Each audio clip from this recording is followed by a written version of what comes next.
High in the western Himalayas, cradled in the Karakorum mountains of northern Pakistan, lies a plateau known as the Land of Giants. The Deosai Plateau in Gilgit-Baltistan is the second highest plateau in the world. At an elevation of over 4,000 meters, this icy wilderness is covered in a blanket of snow for 8 months of the year. Its lakes and streams frozen, the land inaccessible.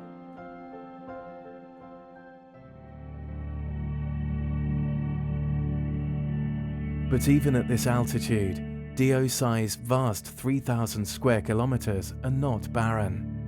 For 4 months of the year, as the strong mountain sunlight warms the earth, the rolling plains come to life.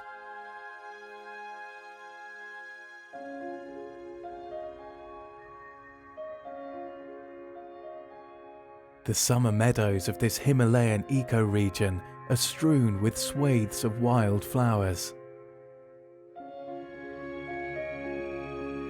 Over 340 species of plants are spread across these plains and hills.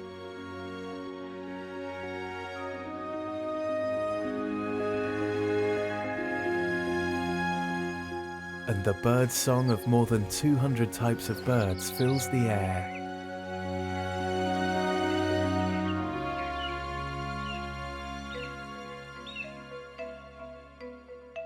Deosai is also home to 18 species of mammals, with plenty of playful golden marmots on hand to delight visitors.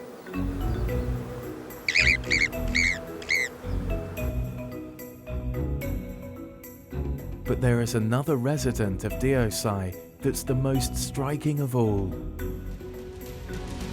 the Himalayan brown bear.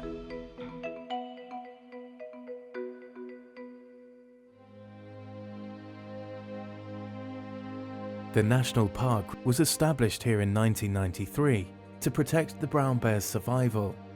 Today in Pakistan, apart from the Deosai, brown bears are found only in very small numbers. The Deosai National Park, however, is the sole habitat in the whole of South Asia that has a stable and increasing population. When the park was created in 1993, little was known about the ecological needs of the bears. The park was divided into zones to allow for the shared use of resources between wildlife and people.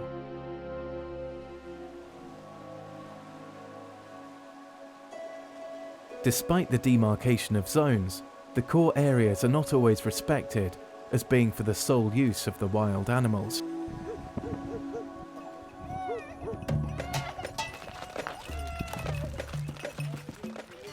There are many pressures on the park.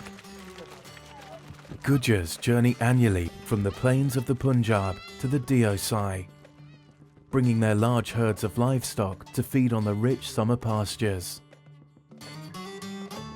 Every year, the herders are taking their livestock deeper into the bear's habitat. Even more devastating for the park, the shepherds cut vast amounts of shrub for fuel, with dire consequences. The willow they cut is extremely slow growing due to the altitude, and it's being depleted at an alarming rate. There are many settlements in the valleys below the park. The people rely heavily on their livestock to eke out a living. They have nowhere else to graze their livestock other than the lush meadows of the Deosai Plateau.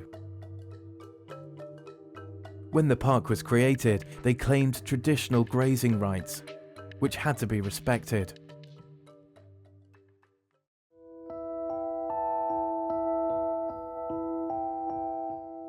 In 2012, approximately 14,000 livestock belonging to the residents as well as nomadic communities, grazed the pastures of the Deosai National Park.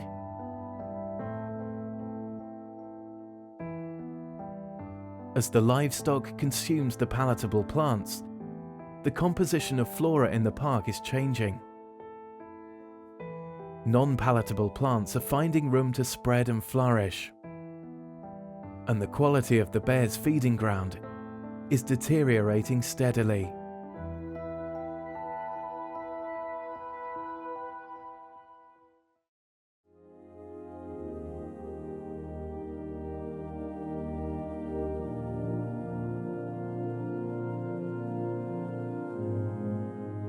In the Deosai, infrastructure development has gathered pace in recent years.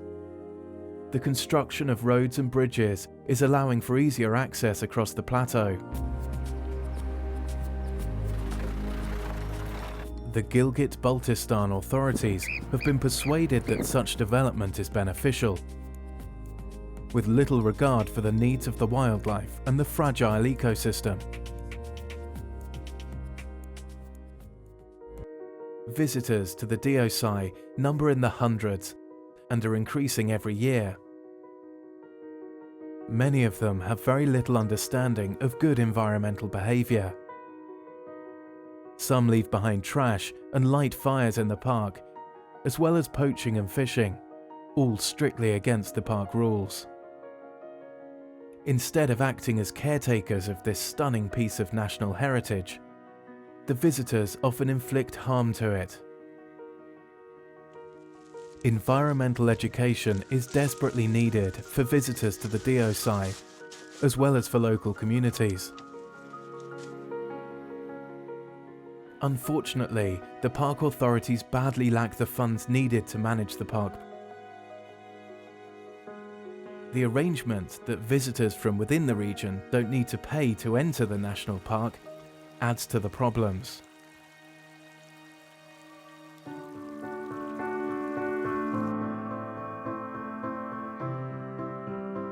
Today, the brown bear is one of the most threatened animals in South Asia.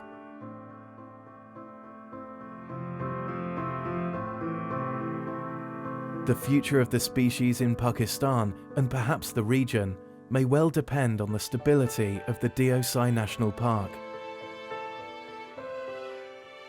It and its biodiversity must be protected so that future generations can continue to enjoy this valuable part of our natural world.